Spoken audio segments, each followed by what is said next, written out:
So we have done enough theory work with the general theory of PN junction, and today I will be describing some special purpose diodes, PN junctions. So first is what we call Zener diode. It's Zener is name of an American scientist. So this is Zener diode, and the Zener diode is characterized by its very special reverse bias characteristics.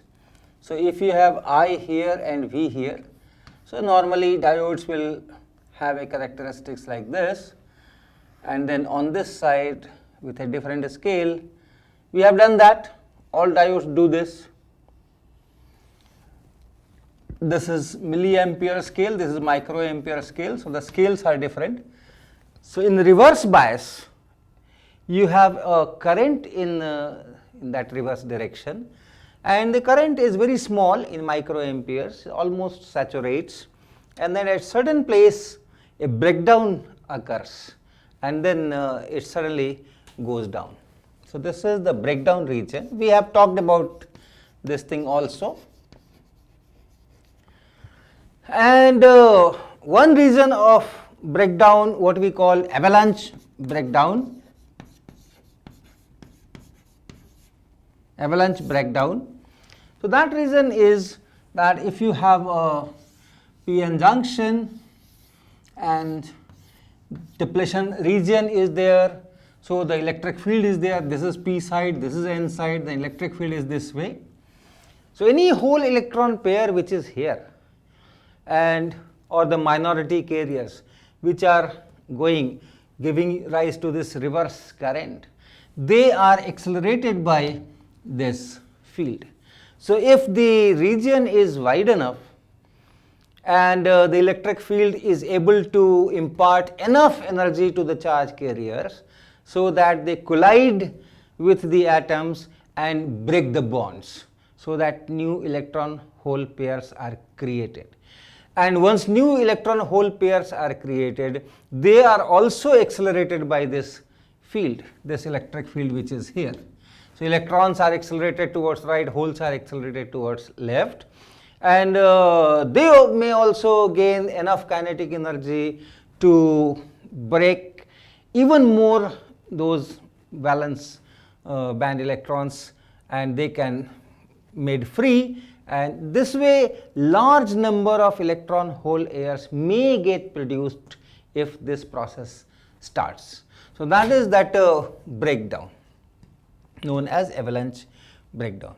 But in Zener we are using this kind of phenomena, but the breakdown is controlled. We control at what voltage this breakdown will happen, and that is very sharp, that is very sharply defined. So that is the difference. So this is the kind of characteristics, and here in a very short range it just goes down. Okay.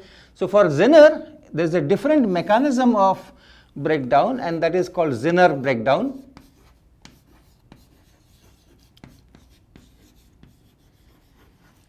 And the interesting part is that breakdown occurs at a almost sharply defined voltage. Okay, and what that voltage is, that can be controlled by putting that those diffusion, the impurities, concentrations of impurities, and so on. So normally for Zener we have high level of doping, high concentration of doping, high concentration of impurities. So Na and Nd are large, heavily doped. These are the words that you will find, heavily doped. So as a result, this depletion layer is very thin. This depletion layer is very thin, of the order of micrometers, 1 or 2 micrometers or less, like that. So if the depletion layer is very thin, and then you apply this reverse bias voltage. The depletion region is very thin and you apply this reverse bias voltage, this electric field can be very large. This electric field, this becomes very large. Right? If you apply a reverse bias voltage, if this P side is connected to negative, N side is connected, positive is connected to this N side, so it is reverse bias. So we are applying this voltage over this, and in this region, beyond depletion region, the voltage hardly varies. So this entire potential difference drops on this depletion region, and the depletion region is very, very small. So the electric field will become very high. Now high electric fields themselves can break the bonds. It's not that this high electric field will accelerate the electrons or holes and they will collide and they will create these whole electron pairs. Not necessary. If the electric field is strong enough, then that electric field itself can take this electron from valence band to conduction band, that bond can be broken and new electron hole pair can be created. So once this process starts, because of the strong electric field, electron holes are created in this region, and the moment they are created, remember this electric field is there to sweep them and give rise to that current. So that you can have current in the reverse bias which can be very large, because a lot of electron hole pairs are continuously being produced, and then the electric field here is sweeping them. So the electrons are going opposite to this, holes are going in the direction of electric field, and so the current goes in the conventional direction, the current goes, and that current can be very, very high. But that potential difference across this diode, across this, remains fixed, almost fixed. So that is the kind of so you will have to put a resistance somewhere, so that the extra voltage drops here. Okay, here the voltage drop is just, if it is made for 2 volts, it's 2 volts, right? The moment it becomes 2 volts, you have all this process starting, and then it cannot increase beyond 2 volts, because at 2 volts itself you try to increase and the current will increase very high, and if you put really more than that 2 volt, then the whole thing can get burnt, right? So you must put a resistor here, so that any extra voltage that drops here, and here remains the voltage for which it is created. Normally by adjusting this NA, ND and the width of the depletion region, etc., you can make this for say 2 volts to some 100 volts or so, anything you like. You want a Zener which should break down at 18 volts, yes, one can create that. A Zener which breaks down at 8 volts, yes, you can do that. 24 volts, yes, you can do that. 100 volts, yes, you can do that. So it is under control.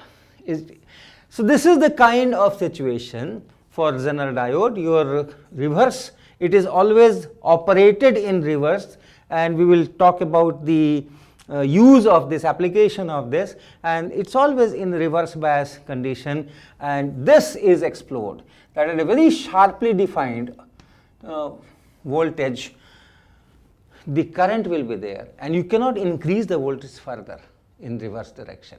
Okay, the current will keep on increasing, but this voltage will remain fixed. So that's the kind of diode we have. There is a symbol for that, separate symbol. Our usual diode, when we write, we draw a triangle and then we put a line here, a line here, a line here. So this denotes your P side, this denotes your N side, and if the current goes in this direction, that is the forward biased current.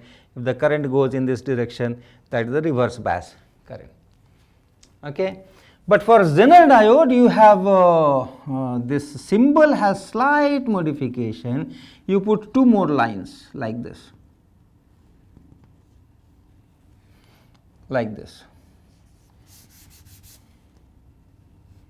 So this is a symbol for PN junction. So this Zener diode. So wherever you see this kind of a symbol, these two extra lines, you understand that we are talking of Zener diode.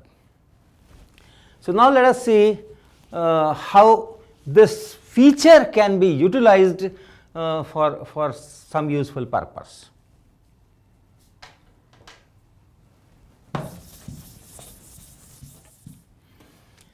So let us make a voltage regulator.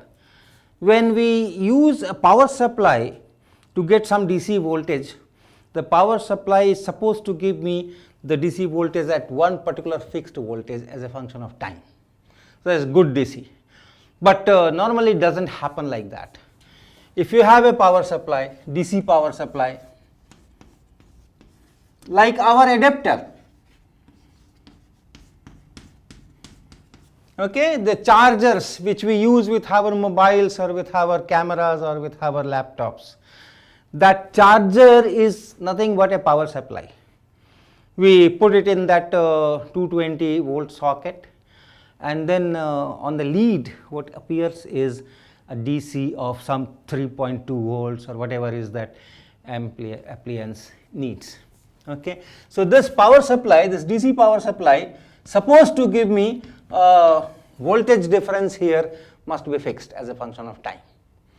But many times it doesn't happen like that. There are some fluctuations. And if there are some fluctuations, my appliance may or may not accept that. It may be very sensitive. So that if it needs 5 volts, it needs 5 volts. It should not be 5.1 or 4.9. So that regulation, that stabilization can be done with Zener. Suppose I have some equipment which needs, my equipment needs 5.0 volt. Okay, I have some equipment which needs 5.0 volt, not less, not more. What I can do? I can create a circuit. I can take this power supply here, and then and suppose this is this gives me a 10 volts. Suppose this is a 10 volt power supply.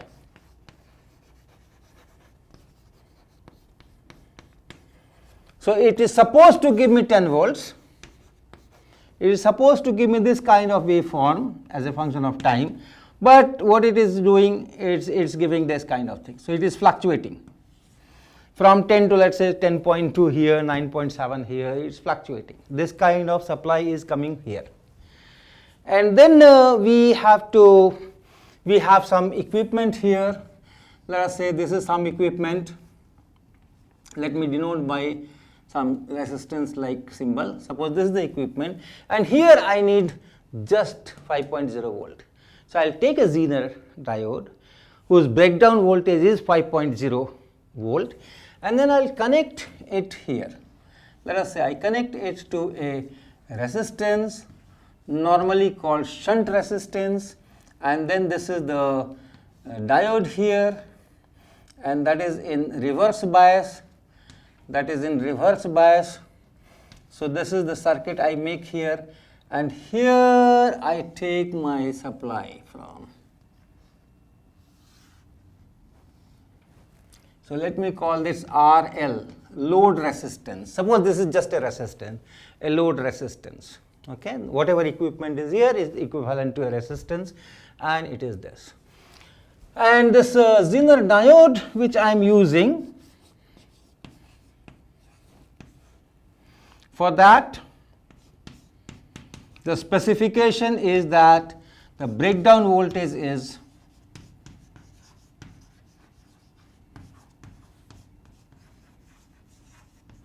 5.0 volts. And there is one more specification which is very important. This you cannot supply a huge current into any diode. It will just thermal heat generation and it will burn. So there is a power rating. There is a power rating, and power rating means maximum power that can be given to this Zener diode. So suppose this power rating here is 0.5 watts. So that means in the Zener, when you are sending current, okay, this is I and this is V, this is reverse bias. So the current can be this much, the current can be this much, the current can be this much at the same, almost same voltage, current can be anything. So the voltage which is here on the diode and the current which is going into the diode or through the diode, that product V into I should not be more than this power rating. That's the meaning. If you send more current, then you run into danger of destroying the Zener.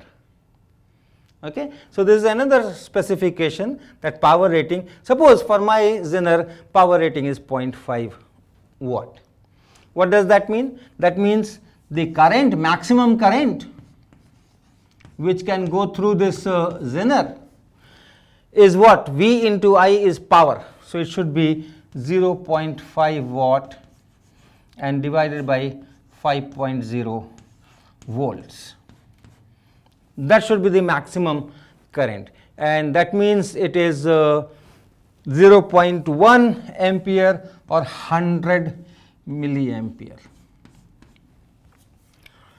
So if the rating of the diode is, breakdown voltage is 5.0 volt, power rating is 0.5 watt, then you are requested not to send more than 100 milliampere current in this Zener.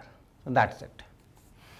So this RS, this resistance is put to ensure that the current is not 100 milliampere. To start with, let us say there is no load. Suppose there is no load. Okay, so let me break this. Suppose it's just RS and the Zener. And suppose this is 10 volts. This is 10 volts. It is giving me 10 volts. Fluctuation is there, but 10 volts here. And your circuit is just this. This is the circuit. And remember, this side is plus and this side is minus. This is DC power supply. So one side is positive, one side is negative. So this is plus and this is minus, and then it is reverse bias. Okay. So how much is the current? How much is the current? The current will be decided by this RS. So suppose this, so what should be the RS? If I drive 100 milliampere through the Zener, if I drive 100 milliampere through the Zener, that same 100 milliampere is going here also.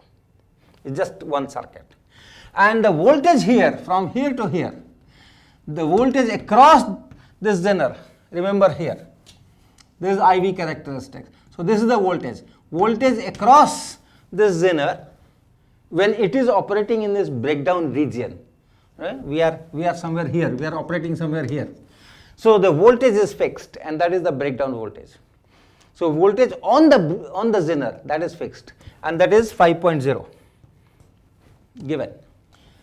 That is 5.0 volt, right? Whatever be the current here, the voltage here is 5.0 volt if you are operating in that breakdown region. So what is the voltage on RS? The voltage on RS, let me write it Vs, will be 10 volts.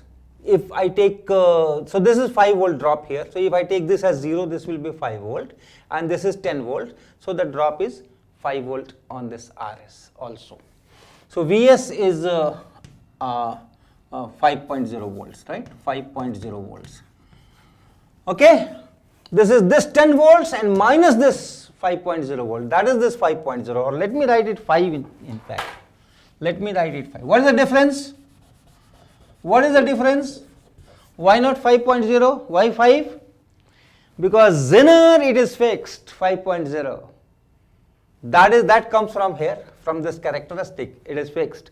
But this one, this voltage, that fluctuates with this power supply. So if power supply goes to 10.1, this will go to 5.1. If power supply goes to 9.9, this will go to 4.9. So I should not write 5.0 here. Nevertheless, what is the current? What is the current through this RS? That current will be 5 volt divided by this RS.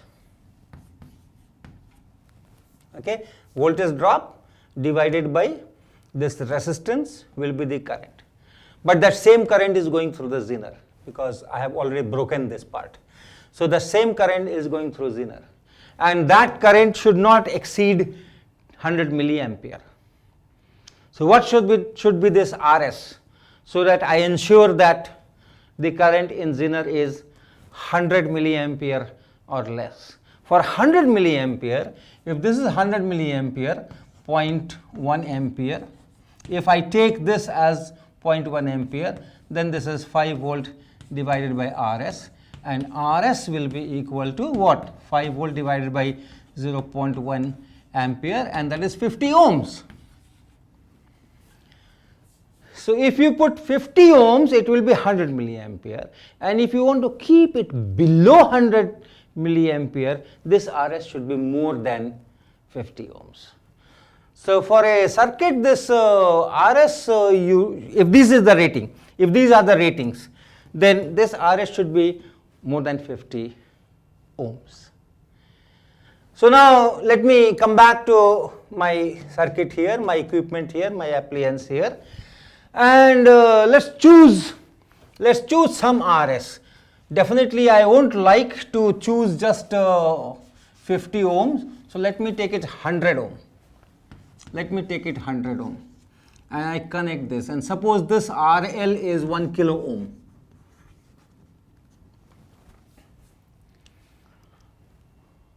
Right? Now see what happens. Analyze this circuit.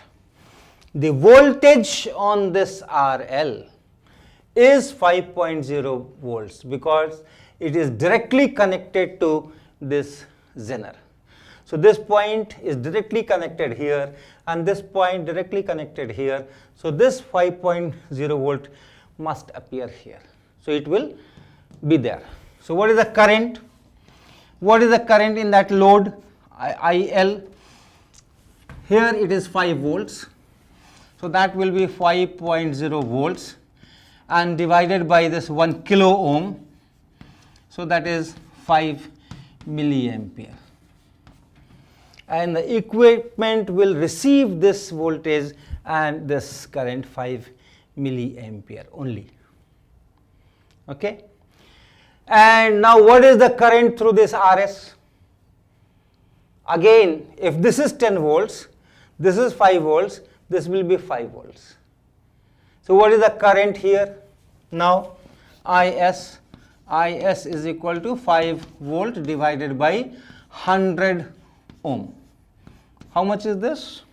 This is 0.05 ampere, that is 50 milliamperes. And how much is the current from this zener? You have 50 milliamperes here, you have 5 milliamperes here. So here it's simple to see that current through that zener is 50 milliampere and minus 5 milliampere, and that is 45 milliampere.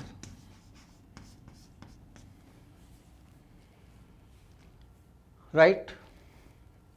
Now suppose there is a fluctuation in this voltage, and this 10 becomes, let's say, some 10.2.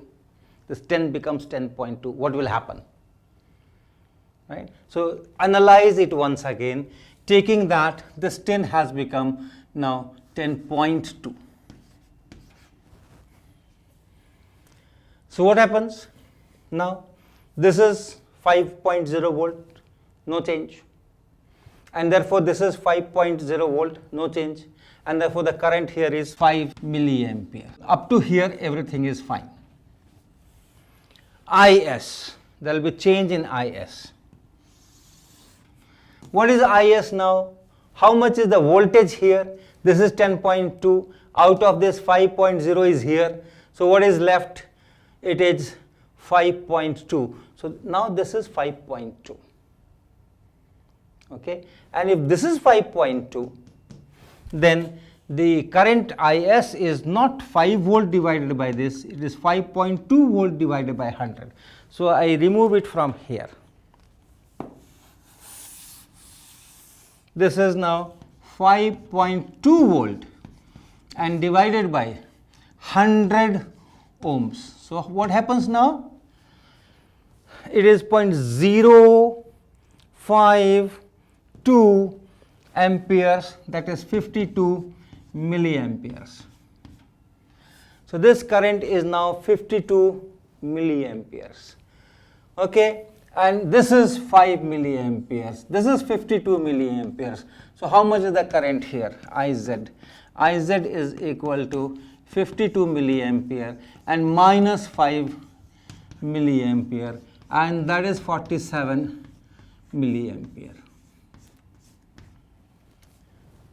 So you see the current through the zener has changed. In the previous case, when it was 10.0, this current was we calculated 45 milliampere.